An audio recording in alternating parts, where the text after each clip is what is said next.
Hi అండి. Welcome to my channel భవిష్య vlogs 123. ఈరోజు వీడియో అయితే చికెన్ ఫ్రై అండి.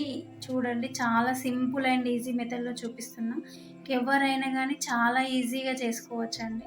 ఇక్కడైతే నేనైతే 250 గ్రామ్స్ అయితే బోన్లెస్ చికెన్ అయితే తీసుకున్నా. దాంట్లోకి అయితే కొంచెం పసుపు, ఉప్పు అయితే యాడ్ చేసి మంచిగా చికెన్కి అయితే పట్టిస్తున్నా చూడండి.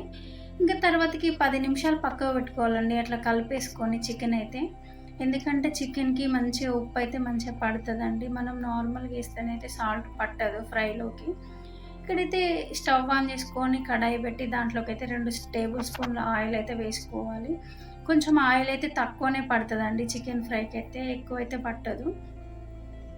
చూడండి, మనం ముందుగా కలిపెట్టుకున్న చికెన్ అయితే వేడైన ఆయిల్ అయితే వేసి ఆయిల్లో అయితే బాగా ఫ్రై చేసుకోవాలండి చికెన్ని.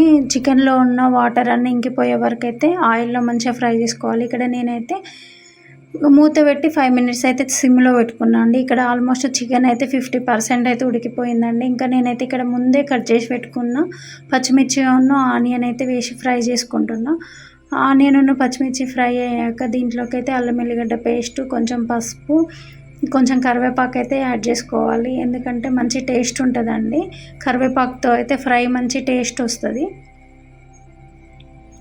దాంట్లోకి ఇప్పుడైతే కారము, ఉప్పు, ధనియాల పొడి, గరం మసాలా, కొత్తిమీర, పుదీనా అన్నీ అయితే చికెన్లోకి అయితే వేసుకోవాలండి. వేసుకున్న తర్వాతకి చికెన్కి అయితే మంచిగా పట్టేలాగానైతే కలుపుకోవాలి. చూపిస్తున్న విధంగానైతే కలుపుకోవాలండి. చికెన్కి అయితే మంచిగా మనం వేసిన మసాలా అయితే బాగా పట్టేలాగానైతే కలుపుకోవాలి. ఇక్కడైతే ఒక 5 మినిట్స్ అయితే సిమ్లో పెట్టి అయితే వదిలేయండి.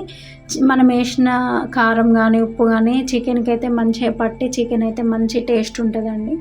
ఇంకా ఇటు క్రిస్పీగా జ్యూసీగా చాలా అంటే చాలా బాగుంటుందండి చికెన్ ఫ్రై. చూడండి, ఈ విధంగానైతే మీరైతే చేసుకొని ఆల్మోస్ట్ ఇక్కడైతే చికెన్ ఫ్రై అయితే కంప్లీట్ అయిపోయిందండి. ఇంకైతే మూత పెట్టి స్టవ్ ఆఫ్ చేసుకోవడమే.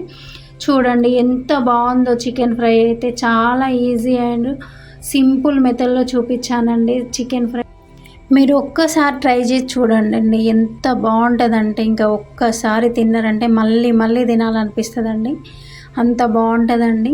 ఇంకా ఎవరైనా చాలా సింపుల్గా చేసుకోవచ్చండి. బ్యాచిలర్స్ కానీ ఇంకెవరైనా ఇంట్లో మనమైనా కానీ ఎప్పుడైనా నాన్ వెజ్ తినాలనిపించినప్పుడు చాలా ఈజీగా 10 నిమిషాలలో చేసుకోవచ్చండి. ఇలా చేస్తేనైతే పిల్లలైతే చాలా ఇష్టంగా తింటారండి. ఈరోజు వీడియో అయితే ఇదండి. నెక్స్ట్ వీడియోలో మళ్ళీ కలుద్దాం. బాయ్.